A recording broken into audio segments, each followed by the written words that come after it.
Students, क्या हाल आपका? आशा करता हूँ अच्छे होंगे, स्वस्थ होंगे।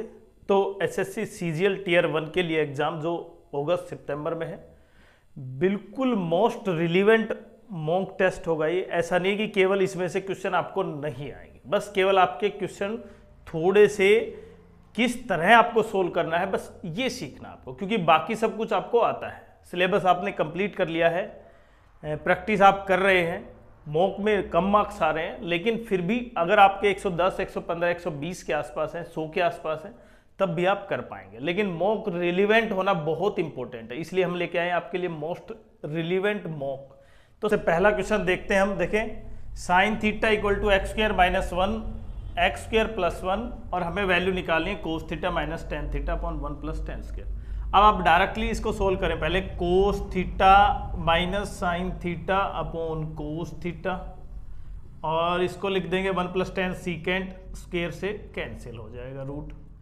तो इसका एलसीएम लेंगे तो क्या हो जाएगा, देखें, कोस स्क्वायर थीटा माइनस 1, और नीचे कोस और सीकेंट क्या हो जाएंगे, रेसिप्रोकल हो जाएंगे, कैंसिल हो जाएगा। Cos theta into secant theta, ये दोनों कैंसिल, और हमारे पास बचा कोस स्क्वायर थीटा माइनस 1। मतलब मैं लिख सकता हूँ इसको, माइनस कॉमन लेंगे तो 1 माइनस कोस स्क्वायर थीटा, और 1 माइनस कोस स्क्वायर थीटा किसके बराबर होता है, साइन स्क्वायर थीटा। और साइन की वैल्यू मेरे पास है एक्स स्क्वायर माइनस 1 और एक्स स्क्वायर प्लस 1, तो डायरेक्ट मेरे पास आंसर आया x square minus 1 x square plus 1 इस पूरे का होल स्क्वायर। क्योंकि माइनस माइनस करेंगे, जब दोनों में से माइनस कॉमन आएगा तो मैं इसको लिख सकता हूँ यहाँ पे माइनस। तो आपके लिए ऑप्शन हो गया नन ऑफ दीज। तो बिल्कुल सिंपल, इतना ज़्यादा हुआ नहीं है कि क्वेश्चन आपको इस तरह से करने हैं कि 25 के 25, लगभग 25 में से आप 16 से 17 क्वेश्चन ऐसे होंगे जो आप कर सकते हैं। मतलब दिए हुए समय में लगभग 15 मिनट के, मतलब 12 से 13 मिनट के अंदर आप ये कर सकते हैं। बचे 2 मिनट के अंदर आप 2 से 3 क्वेश्चन कर पाते हैं या नहीं कर पाते हैं, उसके ऊपर डिपेंड है कि आपकी जो प्रैक्टिस कितनी अच्छी है। नेक्स्ट क्वेश्चन है perimeter of A sector of a circle. कितना है पेरीमीटर ऑफ सेक्टर, इसका मतलब इसका पेरीमीटर, जिसमें ये रेडियस भी काउंट है, ये भी, और ये लेंथ ऑफ आर काउंट। मतलब आपको 2r प्लस एल लिखना होगा, वो भी 128/3। और यहाँ पर एल को लिख सकता हूँ मैं 2 पाई आर थीटा बाई 360। और जबकि इस एंगल, इसमें एंगल यहाँ पर सेक्टर थीटा दे रखा है भाई 60 डिग्री। यहाँ पे कितना दे रखा है, 60 डिग्री है। तो इसमें से 2r कॉमन लेंगे तो मेरे पास बचेगा 1 प्लस थीटा की वैल्यू 60, 1/6, मतलब पाई/6 इक्वल टू 128/3। अब ध्यान से देखें, यहाँ पर इसको पाई को कन्वर्ट कर देता हूँ मैं, 22/7 इंटू 6, तो ये हो गए 42 और 6, 42 और 22, मतलब 42 प्लस 22, ये हो गए 64 हो गए भाई, 64/42। अब इसको लिखेंगे यहाँ पर 64/42 इंटू 2r इक्वल टू 128 कितना है 3। और देखें यहाँ पर अब 2 और 64 128 हो गया, मेरे पास 42 है, r इक्वल टू 42/3, 3 से 14, मतलब रेडियस मेरे पास आ गई 14। और जब रेडियस आ गई तो मैं इसका सेक्टर ऑफ एरिया निकाल सकता हूँ। ये सेक्टर क्या होता है, पाई आर स्क्वायर 14 इंटू 14 थीटा/60, मतलब 1/6। इसको कैंसिल करेंगे 2 से, ये हो गए 44, 44 इंटू 14/6, ये हो गए मेरे पास 14 चौक 56, 14 चौक 56 और 5 61। इसको 6 से डिवाइड करेंगे, 1 0 2 6 5 30 6 6 36, मतलब 102.6 अप्रोक्स लगभग। तो हमारे पास यही आंसर है, ऑप्शन 2। तो इस तरह आपको क्वेश्चन करने हैं। नेक्स्ट देखते हैं। अब नेक्स्ट क्वेश्चन है कि एक इक्विलेटर ट्राइंगल है और वो सर्कल के अंदर बनी हुई है। ये सर्कल है और इसके अंदर एक ट्राइंगल बनी हुई है ABC, और इसका सेंटर है भाई O। और यहाँ पर दे रखा है D is a point on minor arc, मतलब ये जो माइनर आर्क है BC, उस पर पॉइंट D है। और हमें माइनर आर्क के साथ साथ यहाँ पर एंगल दे रखा है CBD ये एंगल 50 डिग्री है, तो मुझे निकालना है BCD, मतलब ये एंगल निकालना है। अब आपको पता है क्योंकि इक्विलेटरल ट्राइंगल है, तो इक्विलेटरल ट्राइंगल में सभी एंगल कितने होंगे, 60 के होंगे। और ये क्या बन गया, एक साइक्लिक क्वाड्रिलेटरल, ये 60, तो इसकी वैल्यू कितनी आ जाएगी, 120 डिग्री आ जाएगी भाई। ये 120 डिग्री आ गया। और जब इस ट्राइंगल में BCD में अगर ये 120 है, ये 50 डिग्री है, तो ये कितना बच गया मेरे पास, 10 डिग्री। तो इसका आंसर क्या आ गया, BCD का 10 डिग्री आंसर हो गया भाई। बिल्कुल सिंपल से, ये आपको पता है। दूसरा रूल अगर नहीं पता, अगर ये सेंटर के साथ पूछता है एंगल, तो यहाँ पर ये एंगल की वैल्यू कितनी हो जाती है, ये भी 120 हो जाती। क्यों, क्योंकि जो सेंट्रल के साथ एंगल बना है उसका हाफ बाउंड्री लाइन पर बना है, ये आपको रूल पता है। और ये साइक्लिक क्वाड्रिलेटरल नहीं होगी, अब साइक्लिक क्वाड्रिलेटरल वही होगी जो केवल सर्कल पर टच हो। नेक्स्ट क्वेश्चन, दो कोड हैं AB और CD, extend intersect each other at E। अगर दो कोड हैं इस तरह से, ये AB है और ये भाई CD है, ठीक है, इसको आगे बढ़ाया और ये इंटरसेक्ट करते हैं पॉइंट E पर, और इसमें दे रखा है DE की वैल्यू कितनी है भाई, 5 सेंटीमीटर।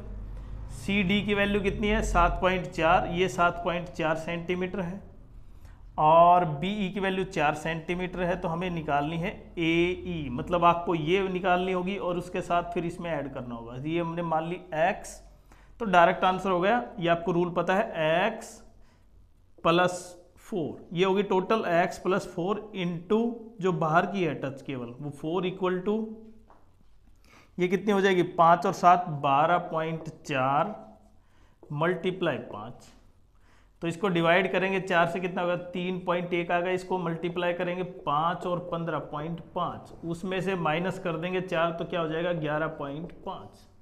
तो मेरे पास आंसर क्या हो जाएगा इसका, 11.5। तो रूल आपको याद है, साथ साथ रूल ये भी पता है आपको, अगर ये टेंजेंट होता और एक क्या होता, स्केंट होता, तो टेंजेंट का स्क्वायर, ये आपको याद रखना है, टेंजेंट का स्क्वायर किसके बराबर होगा, ये अगर B है, ये C है और ये D है, तो CD × BC।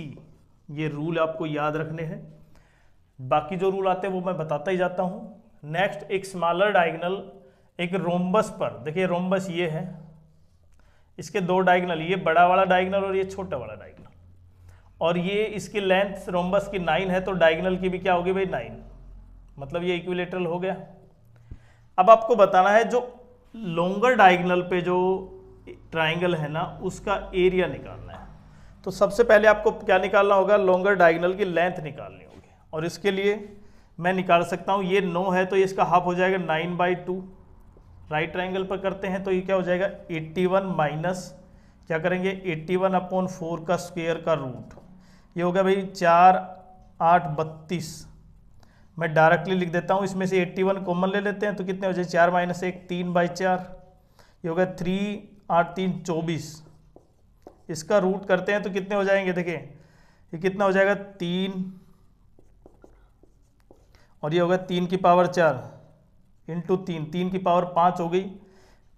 तो मैं इसको लिख सकता हूँ 3 × 3 × 3 × 3 × 3, ये हो गई 3 3 9 3 27 3 81 5, तो 3 243। इसमें से 9√3 हो गया, इसका क्या हो गया ये लेंथ, तो टोटल कितनी होगी 18√3। अब मेरे को इसका एरिया निकालना है, तो 1/2 बेस और हाइट क्या होगी 9/2, तो ये होगा 9, मतलब 9√3/2, और ये होगा नन ऑफ दीज। रखा है 2 + √2 + √2 + √2 + √2 cos 16 थीटा। तो आपको सबसे पहले लास्ट स्टेप सोल्व करना है, 2 कॉमन लेंगे तो 1 + cos 16 थीटा, और ये होता है 1 + cos थीटा का फॉर्मूला होता है 2 cos स्क्वायर θ/2, मतलब इसका हाफ हो जाएगा, 2 तो पहले से ही था, 2 इसमें काउंट हो गया, तो मेरे पास होगा cos स्क्वायर 16 का हाफ 8 थीटा। और जब मैं इसका रूट करूंगा तो 2 का 4 का 2 हो जाएगा, cos स्क्वायर का रूट कैंसिल हो जाएगा, इसका मतलब cos 8 थीटा आ गया मेरे पास। तो मैंने 1 सोल्व किया जब, इसका मतलब 8 आया, फिर 2 सोल्व करेंगे तो 4 आएगा, उसके बाद सोल्व करेंगे तो फिर 2 आएगा, इसका मतलब यहाँ पर मेरे पास वैल्यू क्या हो जाएगी 2 cos 2 थीटा। अगर आपको वास्तव में समझ में आया है तो जरूर कमेंट्स करें। क्या इसको मैं एक बार, दो बार, तीन बार सोल्व कर सकता हूं? अगर ये 4 बार होता तो फिर मेरे पास आंसर आता कोस थीटा।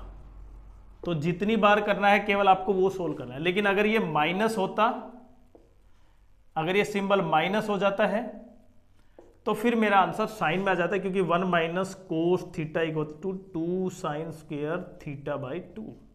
फिर मेरे पास आंसर हो जाता 2 साइन 2 थीटा, अभी अगर ये सिंबल माइनस होता। नेक्स्ट में देखें, हमें वैल्यू निकालनी है 1 plus 2 cos cube minus cos theta, और sine theta minus 2 sine cube theta, और माइनस कोस स्क्वायर। तो सबसे पहले आप इसको सोल्व करें। इनमें से कॉमन क्या आ सकता है? कोस आ सकता है। मैं इसमें से कॉमन लेता हूं 1 प्लस कोस थीटा और नीचे साइन थीटा, अंदर बचेगा 2 कोस स्क्वायर थीटा माइनस 1, उससे नीचे बचेगा 1 minus 2 sine square theta.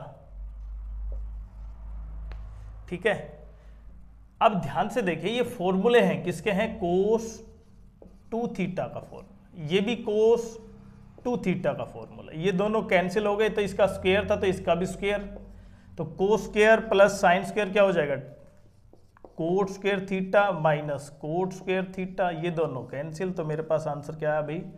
Option 1, यही रहा मेरा आंसर। नेक्स्ट में HCF निकालना है आपको फ्रैक्शन का। तो ऊपर का क्या निकलेगा? HCF न्यूमरेटर का और डिनोमिनेटर का LCM। तो जब कॉमन यहाँ पर 5, 15 और 17 है भाई, 5, 15 और 17, नीचे 12, 14 और 16। तो जब मुझे HCF निकालना है तो ऊपर का HCF कितना होगा? इनमें से कॉमन क्या हो सकते हैं? तो इसका आंसर क्या आएगा मैं बता देता हूँ, आपको तुरंत कमेंट्स करना है। ऊपर का HCF निकलेगा, नीचे का LCM निकलेगा, फिर से LCM, ऊपर का LCM निकलेगा और नीचे का HCF निकलेगा।